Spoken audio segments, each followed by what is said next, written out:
할렐루야. 여러분 오늘 잘 지내셨습니까? 좋은 주말 보내셨습니까? 예, 너무 좋지 않습니까? 여러분 평생 이렇게 화창한 날씨를 저는 본 적이 없습니다. 리틀락이라고 하는 도시를 제가 여러 번 방문을 하긴 했습니다만은 이번 방문에서 처음 제게 찾아온 첫 인상, 첫 느낌이 뭐였냐면 peaceful이라고 하는 단어였습니다. 제가 공항에서 나오는데요. 그냥 이 도시가 너무 평화로운 거예요. 너무 포근하고. 그래서 제 마음도 피스풀해졌습니다. 여러분도 혹시 피스풀 하십니까? 예. 제가 보니까 오늘 이곳에 계신 분들 중에 가장 피스풀 하신 분은 김승현 목사님 같습니다. 이유를 아십니까? 이유를 아십니까? 예, 그겁니다. 내일 설교 안 하시거든요.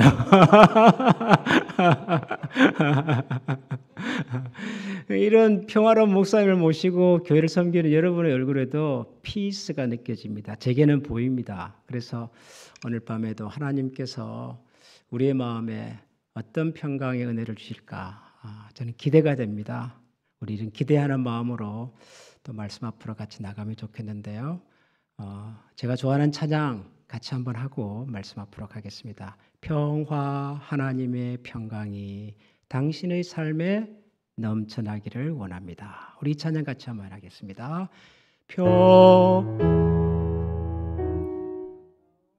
하세요. 따라갈게요.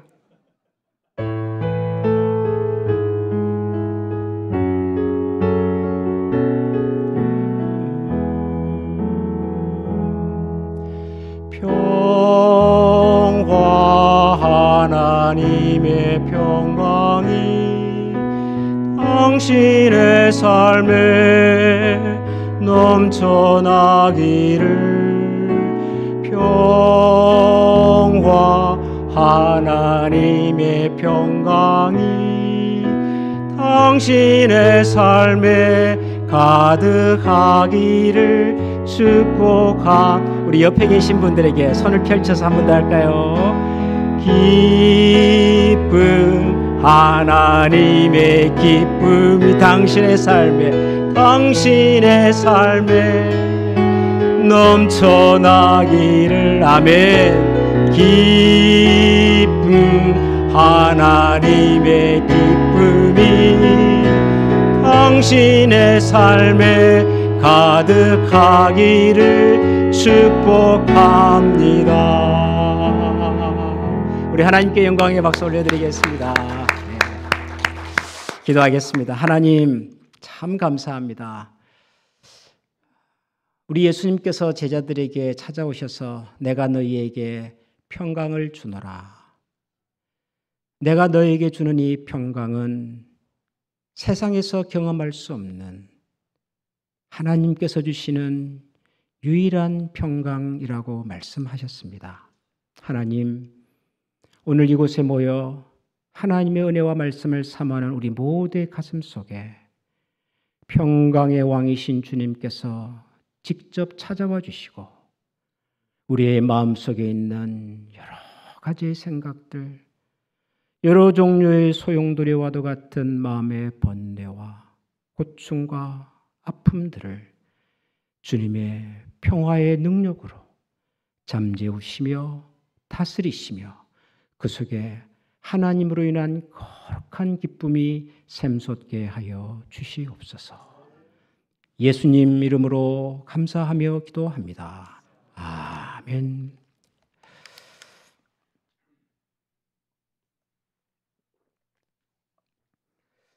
제가 어제 여러분들과 처음 만나서 우리 하나님 사랑하며 삽시다. 하나님 사랑하는 것이 결국 신앙입니다. 그런 말씀을 드렸습니다. 오늘 아침에는 우리는 또 우리 이웃을 사랑하고 존중하면서 살아야 합니다. 이웃은 나 외에는 다 이웃입니다. 세상 모든 사람이 생명이 우리 이웃인데 쉽지는 않습니다. 이웃 사랑이.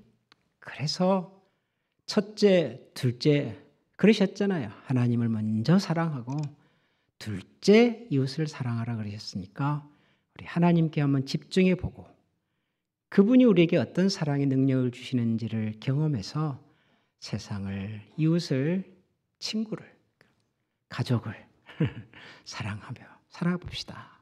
그런 말씀을 오늘 새벽에 드렸습니다. 오늘은 세 번째 시간인데요. 오늘 세 번째 시간에는 제가 무슨 얘기를 할 것 같습니까? 또 모른다 그러시면 안 돼요. 제가 내려가는 수가 있습니다. 예, 아주 센스가 있는 우리 자매님께서 나를 사랑하는 사람, 나를 사랑하자. 오늘은 그 얘기를 제가 좀 하려고 합니다. 나를 사랑하자. 나를 사랑하는 사람이 되자. 왜냐하면 저는 그렇게 믿습니다. 나를 사랑하는 것이 하나님을 사랑한 것과 이웃을 사랑하는 것만큼이나 소중하다. 저는 그렇게 믿습니다. 제가 그렇게 믿는 이유는 제가 사랑하는 주님께서 저에게 그렇게 가르쳐 주셨기 때문입니다. 주님께서 하나님을 사랑하는 것이 제일 중요하고 이웃을 사랑하는 것도 못지않게 중요한데 또 하나 중요한 것이 있단다. 그것이 뭐냐 하면 나를 사랑하는 거다.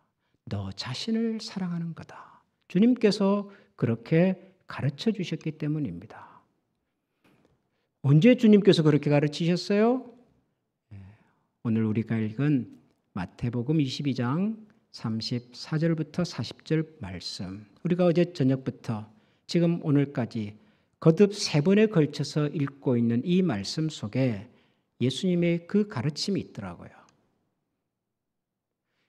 많은 분들이 마태복음 24장에 나오는 이 예수님과 율법사의 대화를 듣고 하나님을 사랑하자, 이웃을 사랑하자, 이 두 가지가 있다는 사실을 발견합니다. 맞습니다. 이 말씀 속에 하나님을 사랑하고 이웃을 사랑하라는 분명한 예수님의 가르침이 있습니다. 그런데 자세히 들여다보면 거기에는 또 하나 중요한 가르침이 있습니다. 그것이 바로 나를 사랑하는 것입니다. 나를 사랑하는 것.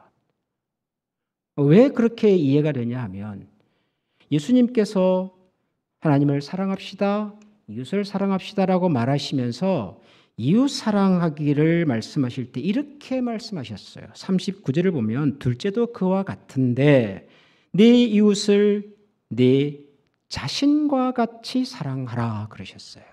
내 이웃을 사랑하는데 어떻게? 너 자신을 사랑하듯이 사랑하라 그러셨어요.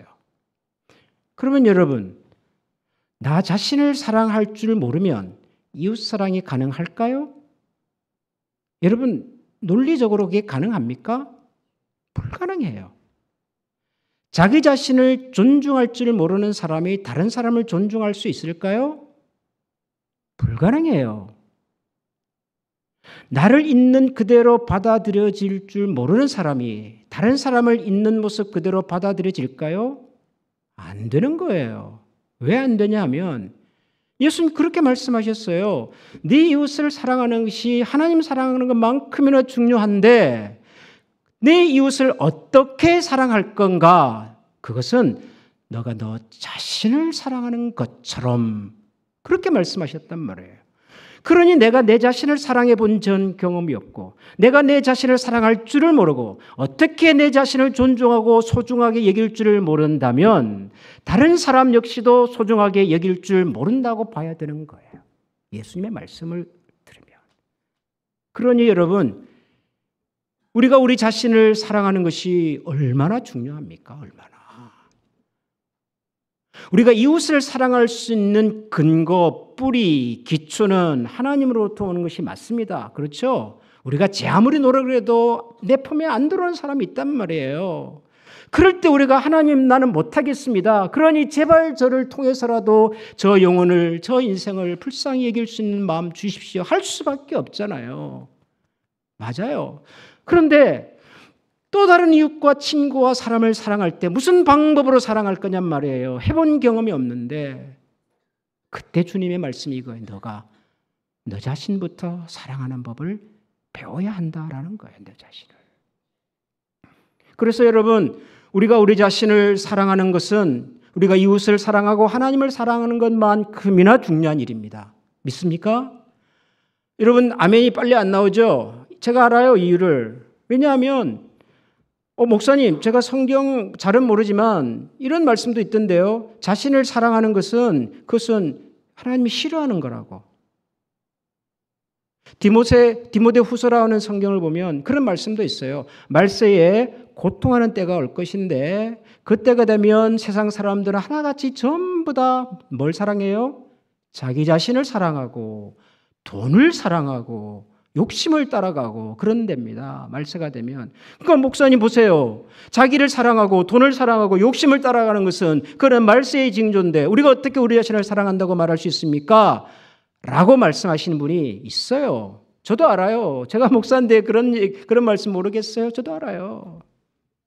근데 한 가지 놓치는 게 뭔지 아세요? 여러분 거기서 성경을 잘 읽어보세요. 말세에 고통하는 때가 이른데 말세에 그래요. 말세. 여러분 말세가 뭘까요? 말세가. 우리는 보통 말세 그러면 마지막 세상 그래요. 주님 다시 오실 세상, 세상이 멸망하고 다 천국 갈 때 우리는 그렇게 생각합니다. 그러나 성경이 마지막 때 말세라고 말하는 세상은요, 우리가 생각하는 것보다 훨씬 오래전에 시작됐습니다. 그 말세의 시작은 어디서부터 시작이 됐냐 그러면은 하나님이 지으신 우리 인간이 하나님을 외면하고 하나님을 떠나고 하나님을 거부하고 하나님 없이 살겠다고 독립을 선언한 그때부터 세상은 말세였어요. 그런 세상에서는 다 자기를 사랑해요. 그런 세상에서는 다 돈이 좋아요. 그런 세상에는 자기 욕심 따라 살아요. 왜? 말세니까요. 하나님을 떠났고 하나님을 외면하고 하나님 없이 살아보겠다고 사는 사람들이 주인공이 세상이니까요. 그런데 세상이 원래부터 그랬습니까?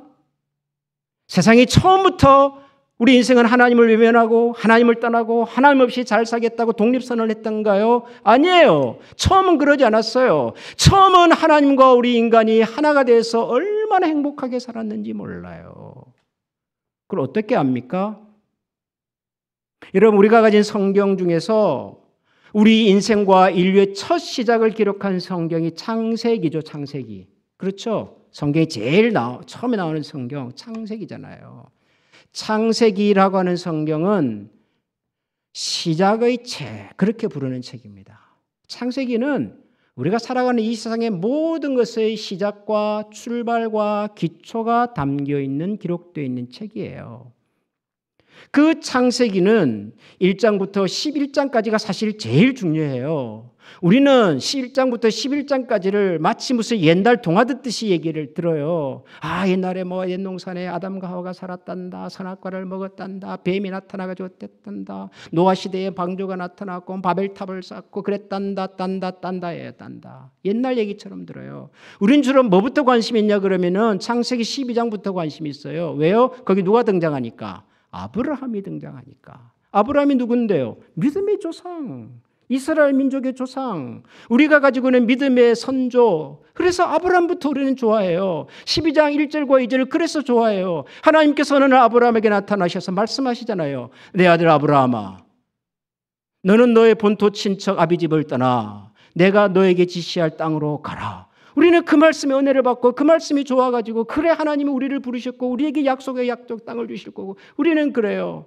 그런데 여러분 죄송하지만 사실은 1장부터 11장까지 훨씬 중요해요. 왜냐하면 1장부터 11장까지의 내용 속에 우리를 향한 하나님의 원래의 뜻이 담겨 있어서 그래요. 오리지널 플랜이 그 속에 다 있어서 그래요. 왜 아브라함이 필요했을까요? 왜 아브라함을 하나님이 부르셨을까요? 하나님의 오리지널한 계획이 인간의 배역과 인간의 반역과 인간들이 하나님을 외면한 결과 하나님의 마음에 너무도 큰 아픔과 상처를 주셨기 때문이에요. 어느 정도로 노아 시대의 사람들을 보면서 하나님께서 탄식을 하세요. 탄식을.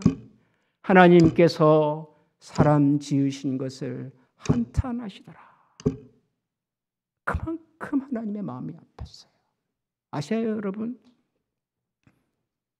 그 하나님의 오리지널 플랜이 기록되어 있는 창세기를 읽어보면 여러분 하나님께서 이 세상을 지으실 때 처음 지으실 때 정말 아름다웠어요. 정말. 한번 생각을 해보세요, 여러분. 하나님께서 6일 동안 천지를 지으십니다. 첫째 날에는 빛이 있으라, 둘째 날에는 궁창이 있으라, 그렇게 해서 여섯째 날이 되니까 누구를 지으셔요? 동물도 만들었지만 마지막으로 하나님께서 사람을 만드시잖아요. 사람. 하나님의 형상을 따라 사람을 만들어 놓습니다. 창세기 1장. 그런 다음에 2장으로 넘어가면 하나님께서 그 인간들을 에덴 동산으로 이끌고 가요. 에덴 동산이 어떤 곳이던가요? 거기에는 동산에서부터 사방으로 강이 흐르고, 그리고 거기에는 사철 매일 과일이 맺히는 풍성한 나무들이 있고, 뿐만 아니라 동산의 중앙에는 생명의 나무가 있으며 선악을 알게 하는 나무가 있고, 그래서 하나님께서 지으신 모든 것들을 지으신 인간에게 맡기셨어요. 허락하셨어요. 위임하셨어요. 몽땅 주셨어요. 네 마음대로 다 하면서 살아라. 동물들을 데려오니까 아담이 동물들의 이름을 불렀어요. 그러자 그것이 동물의 이름이 되어버렸어요. 아담이 혼자 있는 것이 너무 하나님 보시기에 애처로워서 아담을 잠들게 하고 난 다음에 돕는 배필을 또 지으셔요. 그래서 두 사람을 만나서 가정을 이루십니다. 그대는 내 뼈 중에 뼈요 내 살 중에 살이로다. 사람에게서 나왔으니 그대 이름을 내가 여자라 하리라. 여러분, 창세기 이전까지를 읽어보세요. 하나님께서 우리와 이 세상을 얼마나 완벽한 계획을 가지고 계시는가 쭉 나와요. 이 두 장의 주인공은 사람이에요. 사람. 하나님이 사람을 지으셔요. 어떻게 해요? 하나님의 형상을 따라 지으셔요. 그리고 하나님이 만드신 이 모든 세상을 그 사람들에게 맡기십니다. 위임하십니다. 통째로 주세요. 계약서 한 장 안 쓰고요. 완전히 맡겨버리신단 말이에요. 그랬던 인간들이 어느 순간부터 하나님을 외면하고 하나님의 생각과 하나님의 판단보다는 자기 생각과 판단을 더 앞세우기 시작을 하고 하나님보다 더 똑똑해지려고 그러고 이제는 하나님의 것에 하나님의 세상과 하나님의 권위와 하나님의 영광에 도전하기 시작을 하고 할 수 없어서 하나님께서 아담과 하와를 에덴 동산에서 쫓아내십니다. 할 수 없이 하나님께서 지으시는 인간 세상을 물로 심판을 하십니다. 할 수 없어서 하나님께서 인간의 언어를 혼잡하게 만들어서 그들을 다 흩어버리십니다. 하나님 마음이 편했을까요? 전혀. 그래서 하나님께서는 이 인간들을 에덴에서 쫓아내시고 홍수로 심판을 하시고 언어를 혼잡케 하셔서 다 흩으시면서도 그냥 보내지를 못해요. 아담과 하와를 에덴 동산에서 쫓아내실 때는 그들에게 가죽옷을 입혀주십니다. 온 세상을 물로 심판할 때는 방주를 보내셔서 노아와 그의 가족을 보전하셔요. 바벨탑 이후로 인간들이 뿔뿔이 흩어져서 어디론가 가야 할 그때에 하나님께서는 새로운 구원의 드라마를 준비하십니다. 그 준비가 바로 아브라함이라는 사람인 거예요. 아브라함. 여러분이 하나님의 마음을 이해하시겠습니까? 하나님이 그렇게 멋지게 만들어 놓은 이 세상이, 하나님의 형상을 따라 만들어 놓은 이 인간들이 하나님을 떠나고 부정하고 외면하고 독립을 선언하고 자기들의 이름을 탑 꼭대기에 내어서 하늘 끝까지 다 보겠다고 소리칠 그때 그 아버지 하나님의 마음을 여러분 이해하세요? 예?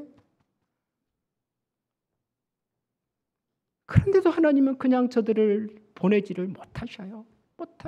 가죽옷을 입히시고 방주를 보내고 또 다른 구원의 드라마를 계획하시고. 여러분, 왜 그럴까요, 하나님?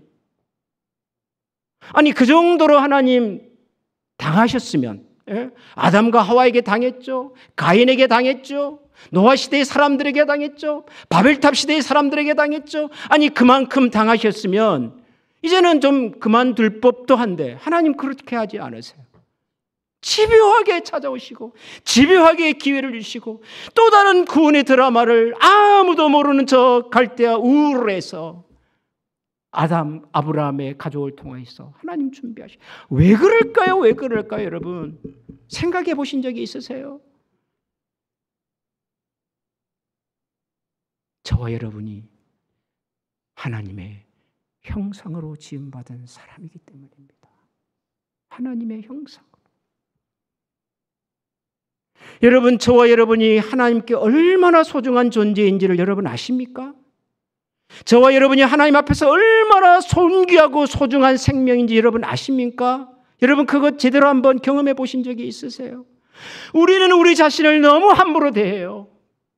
우리는 우리의 이웃을 너무 함부로 대해요. 우리는 우리 주변에 있는 사람들을 내 마음대로 해도 되는 사람인 것처럼 생각을 해요. 우리는 내 생명과 내 인생을 마음대로 해도 되는 것처럼 생각해요.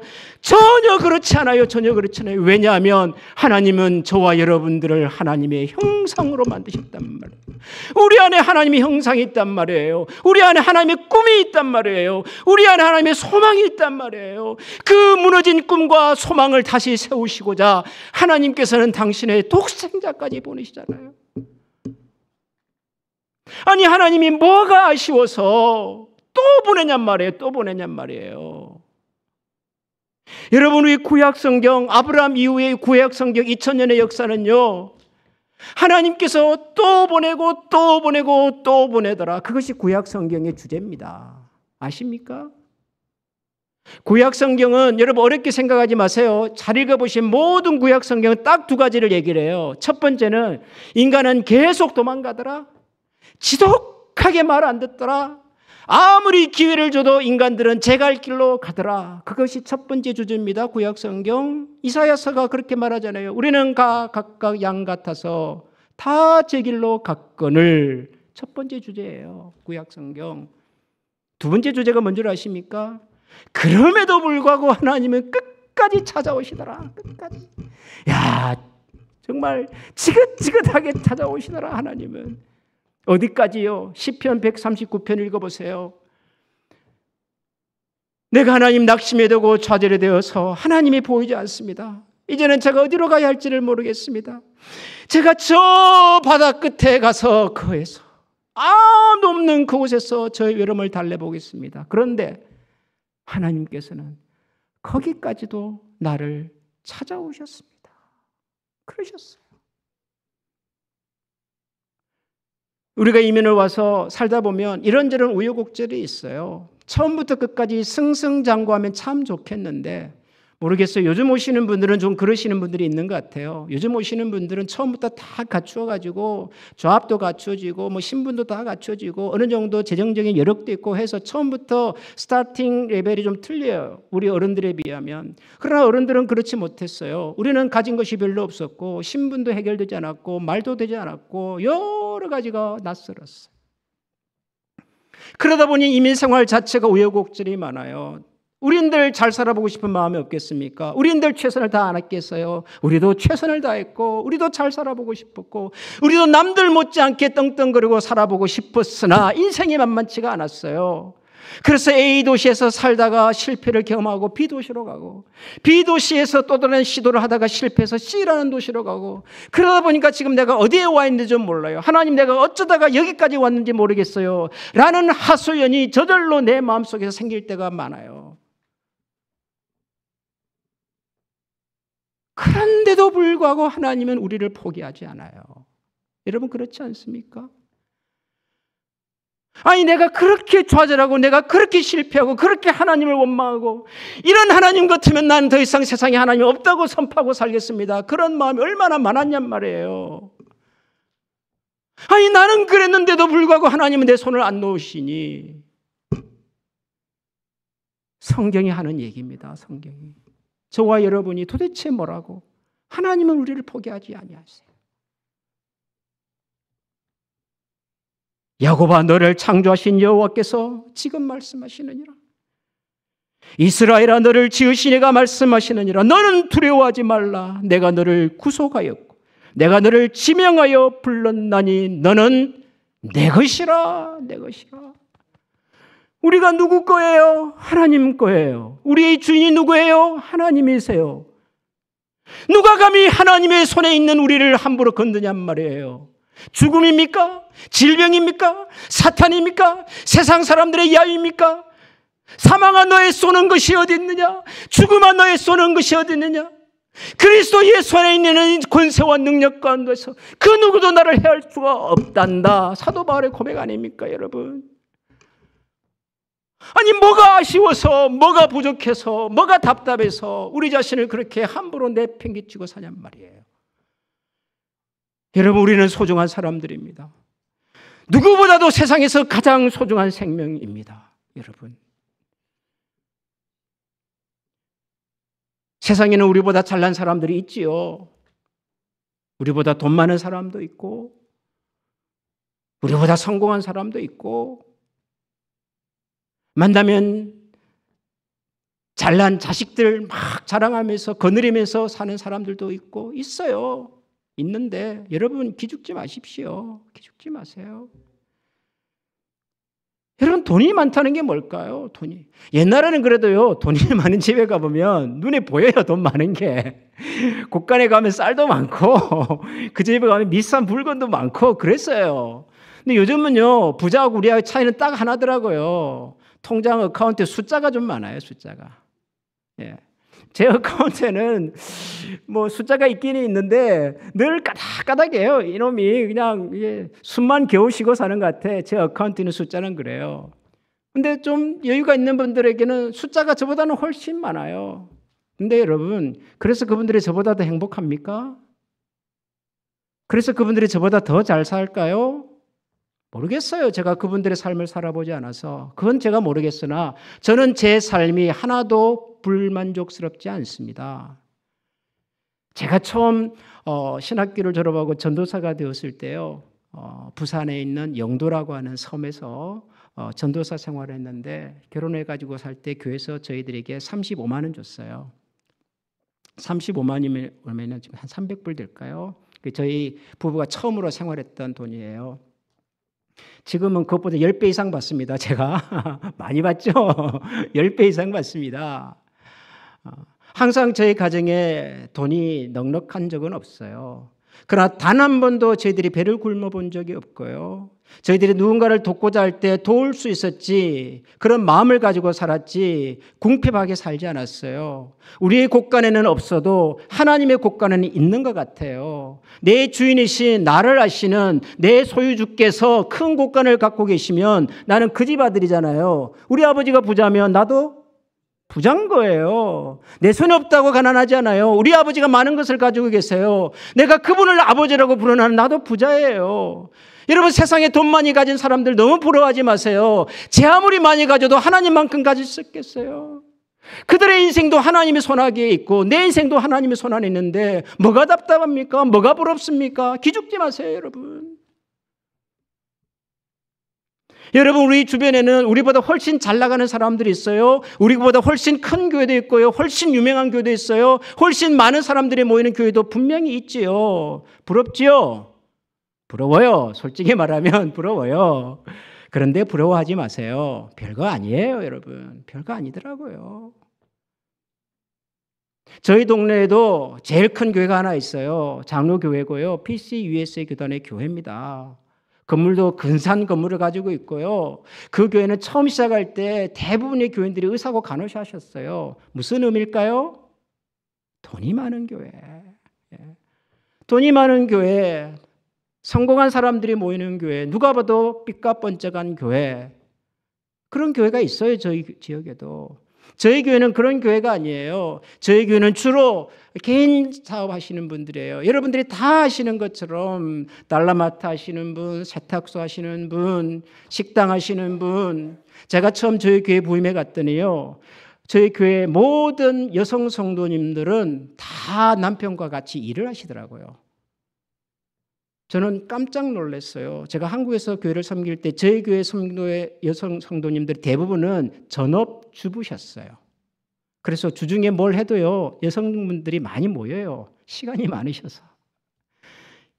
지금의 저희 교회 왔을 때는 제가 하고 싶어도 할 수가 없어요. 다 일하러 가셔야 하기 때문에. 그래서 저희 교회가 더 불행할까요? 아니요. 저희들은 어디에 가도 자랑스럽게 저희 교회를 자랑합니다. 부럽지 않아요? 별거 아니에요. 아니, 하나님이 내 아버지신데, 그분이 모든 것을 가지신데,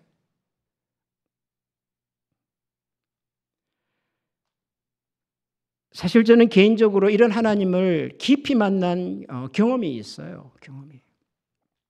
제가 오늘 여러분들과 함께 읽었던 본문 중에 요한복음 10장 10절이 있었죠. 기억하십니까? 다시 한번 보시겠어요? 요한복음 10장 10절 제가 읽어보겠습니다. 도둑이 오는 것은 도둑질하고 죽이고 멸망시키려는 것뿐이요 내가 온 것은 양으로 생명을 얻게 하고 더 풍성히 얻게 하려는 것이라. 잠깐 소개를 드렸습니다만 저는 홀어머니 외동아들입니다. 제 어머니가 홀어머니가 된 이유는 제가 태어나서 얼마 있지 않아서 저희 아버지와 헤어지셨기 때문입니다. 그래서 저는 저희 아버지 얼굴을 기억하지 못해요. 저는 평생 아버지를 모르고 어머니와 함께 살았어요. 저는 1964년생입니다. 1964년경에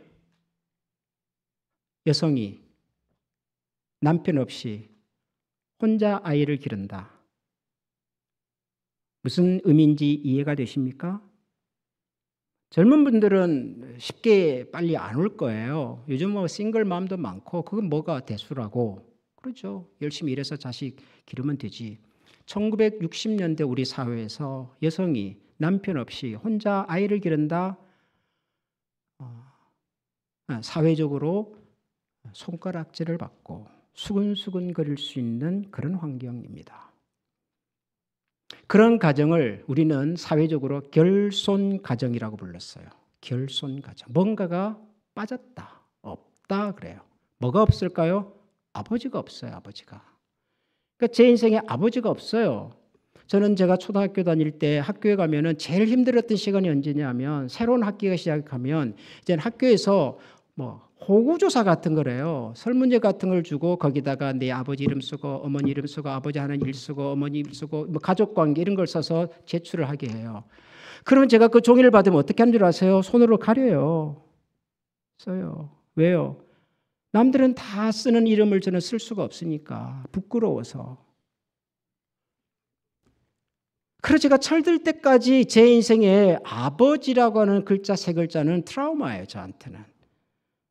누군가 어른들을 만나서 얘기를 하다가도 혹시라도 내 부친은 가족은 이런 얘기가 나오면은요 제가 갑자기 긴장이 되고 얼굴이 빨개지고 그 자리를 빨리 도망가고 싶어져요. 부끄러워서. 그래서 제가 그때부터 제 마음속에 다짐을 하죠. 내가 성공해야 되겠다. 내가 성공해서 보란듯이 사람들 앞에 떳떳하게 내가 살아야 되겠다. 그래서 제가 열심히 살았습니다. 학생이 뭐 열심히 산다는 게 뭐겠습니까? 열심히 공부하는 거예요. 열심히 노력해서 내 인생은 내가 책임을 져야 되니까 나를 위해서 평생 고생하시는 우리 어머니 내가 호강시켜야 되니까 그 누구도 우리 어머니에게 손가락 하지 못하도록 내가 그렇게 만들어야 되니까 나는 열심히 살아야 된다. 내 인생 내가 책임져야 되고 우리 어머니 내가 책임져야 되고 우리 가정을 내가 책임져야 되니까 나는 실패해서는 안 되고 나는 좌절해서도 안 되고 나는 반드시 성공해야 되고 나는 누구보다도 훌륭하게 살아야 된다라는 생각으로 저는 똘똘 뭉쳐서 살았단 말이에요. 그렇게 중학생 시절을 보내고 그렇게 고등학생 시절을 보내고 그렇게 대학교를 갑니다. 잘 갔어요. 비교적 잘 갔어요. 그러던 어느 날 제가 대학생 시절일 때 어느 날 친구들하고 성경 공부를 하다가 요한복음을 읽게 됐어요. 요한복음 오늘 우리가 읽은 이 10장 여기를 읽게 됐어요. 10절에 이런 구절이 나오는 거예요. 도둑이 오는 것은 도둑질하고 죽이고 멸망시키려는 것뿐이요 내가 온 것은 양으로 생명을 얻게 하고 더 풍성히 얻게 하려는 것이라. 무슨 말인지 이해는 되시죠? 예수님께서 지금 목자와 양 이런 얘기를 하시는 거잖아요. 내가 목자다 목자 너희는 양이지 내가 이 세상에 온 것은 양으로 하여금 생명을 얻게 하고 그리고 더 풍성하게 얻게 하기 위해서 왔단다. 그렇게 하시는 말씀이잖아요. 그죠? 그런데 제가 이 말씀을 읽다가 어디에서 멈췄냐 그러면은 풍성하게라는 말에 제가 멈췄어요. 풍성하게.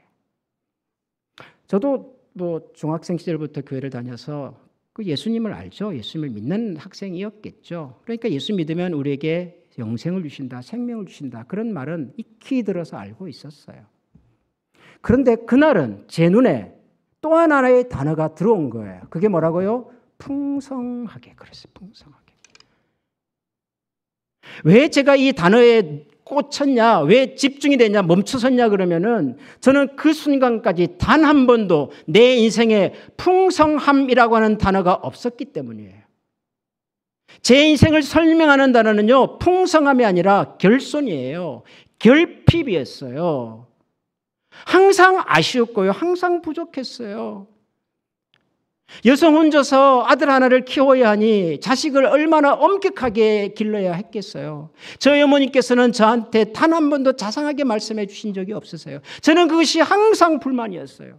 아니 놈들 집에 가보면 말이죠. 아들 하나라 그러니까 맨날 뭐 좋은 거 사주고 막 그러는데요. 저희 모친은 단 한 번도 제가 원하는 것을 제때 사준 적이 없어요. 제가 그렇게 노래를 불러도 사준 적이 없어요. 1년에 딱 2번 사주세요. 언제? 설에 한 번, 추석에 한 번. 그때 새 옷도 사주시고 새 신발도 사주시고 항상 그랬지. 그 외에는 없어요. 항상 저는 결핍을 느끼며 살았어요. 그래서 성공하고 싶었고, 그래서 부자가 되고 싶었고, 그래서 잘 사는 사람이 되고 싶었어요. 풍성해지고 싶어서요. 저라는 인생이. 그런데 저는 그렇게 노력해야 풍성해지는 줄 알았는데 성경을 보니까 세상에 저 인생을 풍성하게 만들어주겠다는 분이 계시는 거예요. 저를 풍성한 인생이 되게 해주겠다고. 너 아냐? 내가 이 세상에 온 이유는 너에게 생명을 줄 뿐만 아니라 너의 인생을 풍요롭게 만들어주기 위해서 왔단다 라는 말씀을 그날 제게 하시는 거예요. 제가 그래서 그날 이분 앞에 무릎을 꿇었습니다. 예수님, 정말 예수님께서 제 인생을 그렇게 만들어 주시겠다면 저는 지금부터 예수님 말씀대로, 예수님 시키는 대로 한번 살아보겠습니다. 제가 그날 인격적으로 예수 그리스도를 제 인생에 모셔드렸어요. 저는 예수님께서 저 인생을 풍성하게 만들어 주셨다고 믿습니다. 저는 제가 목사가 되어서 뭐 대단한 목사가 되고 뭐 유명한 목사가 되고 세상에서 가장 훌륭한 목사가 되었다고 말할 수는 없으나 저는 세상에서 누구보다도 목사로서의 삶을 행복하게 살았고 하나님께서 제 인생을 풍요롭게 만들어줬다고 믿는 사람입니다. 하나님 실제로 그렇게 하셨어요. 저는 제가 서울에서 태어났지만 서대문구 홍제동에서 태어났어요. 저희 어머님과 저희 아버지가 거기서 만나셨거든요. 저는 거기서 태어났어요. 근데 제가 태어난 지 얼마 되지 않아서 두 분이 흩어지셔 태어지셨잖아요. 그래서 그때부터 저는 저희 어머니와 함께 살았습니다. 저희 어머니의 본가가 있는 전라남도 여천군 남면 안도리 897번지. 거기가 저희 본적이 되었어요. 저는 어려서 태어나서 초등학교 가기 전까지 섬에서 살았습니다. 저는 섬 아이입니다. 저는 그래서 섬을 좋아하고요. 바다가 좋습니다. 그래서 섬에서 태어난 사람의 인생은 어떻게 되는 줄 아십니까? 혹시 여기 섬 출신 있습니까? 거제도, 뭐 제주도는 섬이 아닙니다, 여러분. 하와이 그러시면 안 돼요. 하와이도 섬이 아니에요. 제가 살았던 전라남도 여천군 남면 안도리 897번지는 그 당시에 여수에서 배를 타면 4시간 반 남쪽으로 내려가야 돼요. 그 다음 섬이 연도라고 하는 것이고 연도는 전라남도 여천군의 마지막 남쪽에 있는 섬입니다. 더 가면 어디가 나올까요? 일본이 나오겠죠. 그만큼 남쪽에 있는 조그마한 섬이에요. 거기서 저는 어린 시절을 보냅니다. 저희 동네에서 태어나고 자란 저 또래 친구들의 인생은 이렇습니다. 남자로 태어났으면요, 나중엔 다 배를 탑니다. 그래서 원양은 어선 탈까요? 아니요. 조그마한 통통배를 탑니다. 그걸 타고 멸치도 잡고 고등어도 잡고 갈치도 잡고 평생을 배를 타면서 삽니다. 그것이 섬에서 태어난 남자의 인생입니다. 섬에서 태어난 여자의 인생은 어떻게 될까요? 배 타는 남자의 아내가 되는 겁니다. 그럼 남편이 갈치 갖고 오면 갈치 배 갈라가지고 말려서 제사상에 올려야 하고, 멸치 잡아오면 멸치 삶아가지고 큰 넓은 바닥에서 말려가지고 이제 멸치 도시에 팔 수 있도록 포장도 하고, 배 타는 남편의 아내로 사는 겁니다. 제가 섬에서 태어나지 않았지만 섬에서 자랐잖아요. 그럼 저 인생도 언젠가는 배 타는 남자가 되는 거고, 제 아내는 배 타는 남자의 아내가 되는 겁니다. 대부분의 저희 친구들이 그렇게 살았고 지금도 그렇게 살고 있습니다. 그런데 저는 지금 미 합중구 알칸사 리틀락이라고 하는 도시에 와서 이렇게 큰 소리 치면서 설교하고 있습니다. 저는 어린 시절을 저와 함께 보냈던 친구들 중에서 그 누구보다도 저는 출세한 사람입니다. 저는 교육을 저희 아버지의 고향이신 마산, 경상남도 마산에서 교육을 받고요. 저는 대한민국 수도 서울에서 대학 공부를 했고요. 그리고 대한민국의 두 번째 도시 부산에서 신학 공부를 했고요. 저는 부산과 서울에서 목사로서 경험을 하고요. 그리고 미국에 와서 목회도 하고요. 지금은 알칸사주 리틀락에서도 이렇게 설교도 하고 있습니다. 저만큼 출세한 친구 있으면 나와보라 그래요. 네. 저는 결손 가정이라니까요. 결핍했다니까요. 호르몬이라니까요.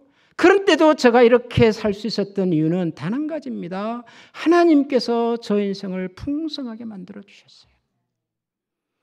하나님께서 저만 풍성하게 만드실까요? 아니에요. 여러분의 인생을 풍성하게 만드실 겁니다. 지금까지도 풍성하게 하셨고 앞으로도 풍성하게 하실 겁니다. 여러분, 그 하나님을 떠나지 마시기 바랍니다. 그 하나님을 외면하지 마시기 바랍니다. 그 하나님의 마음을 속상하게 해드리지 마시기 바랍니다.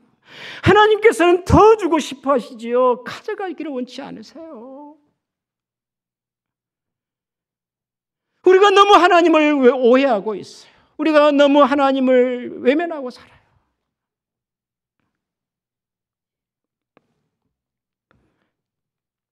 저는 저의 인생의 마지막 꿈이 하나 있습니다.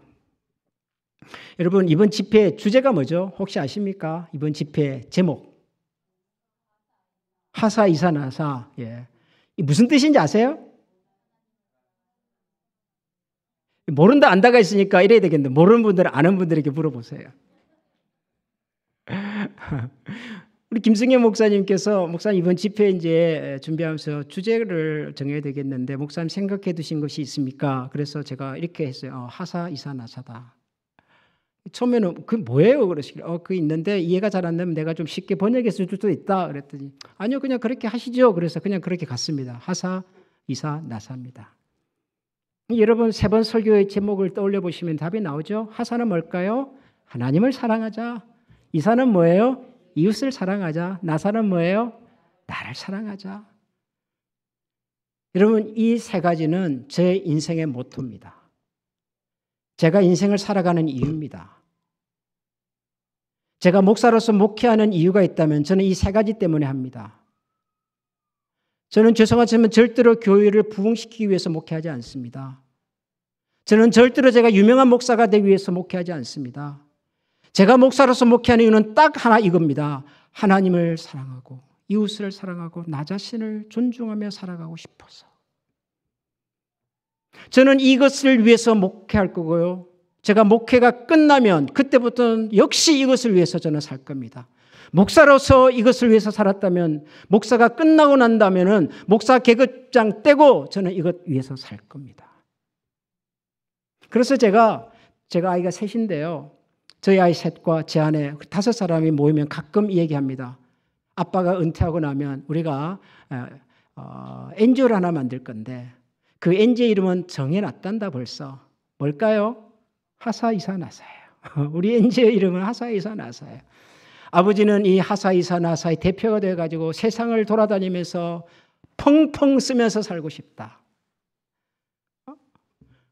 그러니 너희들은 아버지를 위해서 총알을 좀 많이 대어다오. 나는 쓰고 싶으니 너희들은 총알을 좀 많이 대어다오. 근데 우리의 이 꿈이 하나님께서 기뻐하시는 꿈이라면 아마도 하나님께서 너희들을 통하여 총알을 넉넉하게 부어줄 거라고 나는 믿는단다. 은근히 저는 그렇게 협박을 합니다. 저는 그렇게 될 거라고 믿습니다. 제가 목사로 사는 동안에는 제가 만난 성도님들, 이렇게 저를 초대해 주시는 여러분들과 만남 속에서 하나님 사랑하고 우리 이웃 사랑하고 무엇보다도 나 자신이 얼마나 소중한지를 알고 살아갑시다를 저는 외치면서 살 거고요. 제가 목사의 삶이 끝나고 나면 그때부터는 목사 계급장 떼고 제가 가는 곳곳마다 여러분 하나님이 얼마나 좋은 줄 아십니까? 여러분 세상이 얼마나 좋은 줄 아십니까? 우리 자신이 얼마나 소중한 존재를 아십니까? 저는 그거 외치면서 살 겁니다. 그 얘기하면서 살고 싶어서 지금도 꿈을 꾸고 노력하고 준비를 합니다. 저는. 그래서 저는 삶이 행복해요. 좋아요. 그 다음이 있으니까. 그 다음이. 그리고 그 다음을 하나님과 함께 만들어갈 것을 생각하니까 저는 너무 신나요. 1998년도인가요? 대한민국에 IMF가 왔잖아요. 아시죠? 그 IMF가 끝날 무렵에 대한민국 신문에 이런 기사가 하나 실렸더라고요. 제가 그 기사를 읽고 너무너무 감동을 받았어요. 기사의 내용은 이런 것이었습니다.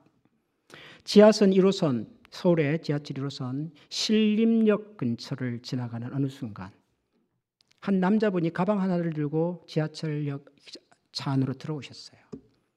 그러고는 헛기침을 한 2번 하고 난 다음에 우리에게 익숙한 멘트가 들리기 시작합니다. 길 가시는 여러분, 오늘 저는 여러분들에게 좋은 물건 하나 소개해드리기 위해서 나왔습니다. 그러면서 가방을 하나 열시더니 가방에서 칫솔 하나 꺼내셨어요. 칫솔을 보여드리면서 이 플라스틱 머리에 솔이 달려 있군요. 칫솔입니다. 제가 이 칫솔을 왜 들고 나왔을까요? 팔려고 나왔습니다. 이 칫솔 얼마일까요? 1,000원입니다. 칫솔 한번 돌려보겠습니다. 돌려봐요. 영어가 쓰여 있습니다. Made in Korea. 무슨 말일까요? 수출했다는 얘기입니다. 수출이 잘 됐을까요? 안 됐을까요? 당연히 안 됐지요. 안 돼서 망했습니다. 제가 이것을 몇 개나 팔 수 있을까요? 여러분 궁금하시죠? 궁금하시죠? 저도 궁금합니다. 그러고 난 다음에 그 전철 안에 있는 분들에게 돌아가면서 칫솔 하나씩 하나씩 나눠드립니다. 사람들이 처음에는 당황해가지고 이게 뭔가 지금 뭔 시츄에이션인가 그러고 이제 앉아 있는데 다 돌리고 난 다음에 다시 제자리로 와서 여러분 제가 오늘 칫솔을 몇 개나 팔 수 있을까요? 저도 궁금하다고 말씀을 드렸죠. 그러더니 4개 팔았습니다. 제가 얼마나 벌었을까요? 4,000원 벌었습니다.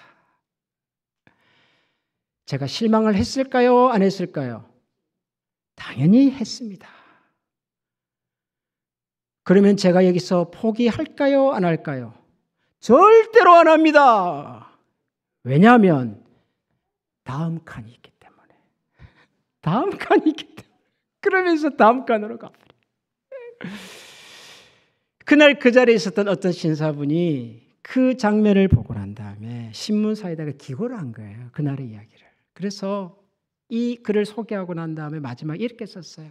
처음에는 자기도 웃었답니다. 뭐 저런 사람이 다 있나. 그러다가 곰곰이 생각을 해보니 저 사람이 그날 그 전철 안에 있었던 사람들에게 준 것은 웃음만이 아니라 우리 인생에는 소망이 있구나, 희망이 있구나 하는 메시지를 던진 것 같았습니다. 이 칸에서는 비록 4개밖에 팔지 못해서 실망할 수 있어도 다음 칸이 있으니 실망하지 않고 돌아가는 그 사람 모습을 보면서 우리 인생에도 다음 칸이 있는 것 같습니다. 그렇게 글을 썼더라고요. 제가 그 글을 읽고 펑펑 울었어요. 펑펑. 우리 인생에 다음 칸이 있다. 이 칸에서 실패했다고 좌절하지 말자. 이 도시에서 실패했다고 좌절하지 말자. 이 사건 때문에 내가 실패했다고 주저하지 말자. 왜? 우리 인생에 다음 칸이 있으니. 그 다음 칸에서 우리를 기다리고 계실 그분을 바라보면서 살자. 사랑하는 우리 제일장로교회 성도 여러분, 우리는 소중한 사람들입니다. 누가 뭐라고 해도 여러분, 우리는 소중한 사람들입니다. 그 누구도 나의 인격을, 나의 인생을, 나의 가치와 나의 존엄함을 함부로 대할 수 없습니다. 그 누구도 할 수 없습니다. 오직 하나님 한 분이십니다. 우리가 하나님의 딸이기 때문입니다. 하나님의 아들이기 때문입니다. 하나님의 자녀이기 때문입니다. 설령 우리가 세상을 살다가 실패하더라도, 넘어지더라도 기억하십시오. 우리 인생의 다음 칸이 있어요. 하나님은 저와 여러분의 다음 칸을 예비하고 계세요. 바벨탑으로 세상이 무너지는 것 같아도 아브라함을 준비하고 계세요. 내가 너를 지명하여 불렀다고 말씀하십니다. 두려워하지 말라고 말씀하십니다. 너는 나의 것이라고 말씀하십니다. 그 하나님의 손을 붙들고 여러분, 우리 다시 일어서서 하나님을 노래하고 하나님을 찬양하고 하나님으로 인해서 즐거워하며 세상을 한 번뿐인 이 세상을 한번 멋지게 살다가 하나님 앞에 당당하게 설 수 있는 하나님의 자녀들이 다 되시기를 주님의 이름으로 축원합니다. 우리 시간 다 같이 한번 기도하십시다. 우리가 얼마나 소중한 사람인지 모릅니다. 하나님께서 우리를 하나님의 형상으로 지으셨고요, 우리를 다시 구속하기 위해서 당신의 독생자를 이 땅에 보내셨습니다. 우리가 넘어지고 부딪히고 좌절하고 실패하고 상처투성이가 되어서 울부짖을 때 하나님 우리를 위하여 다음 칸을 예비하십니다.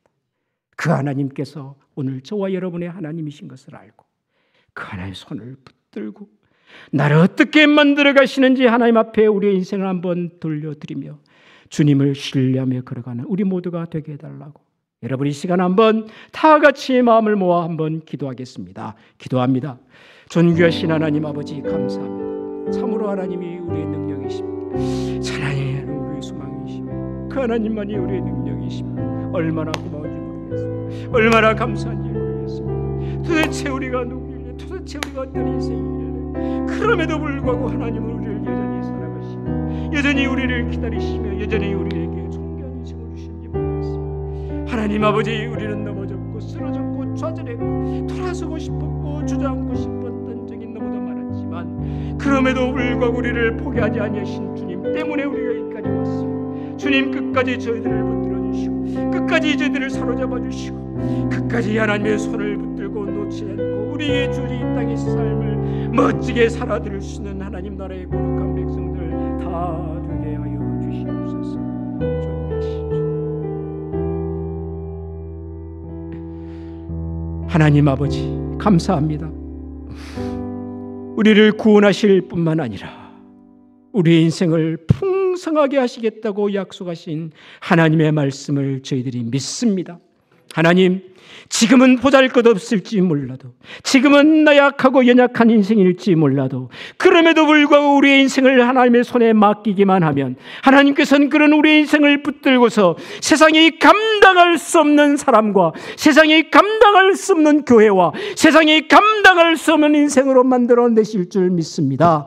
그 하나님 앞에 이 시간 우리들의 마음과 목숨과 뜻을 다하여 하나님을 사랑하며 우리의 이웃을 사랑하며 우리 자신을 소중히 여기며 살게 했사오니 그럴 수 있는 능력과 그럴 수 있는 믿음과 그럴 수 있는 소망과 용기로 저희들 가운데 찾아와 주시옵소서. 우리 구주 예수 그리스도 이름으로 기도합니다. 아멘.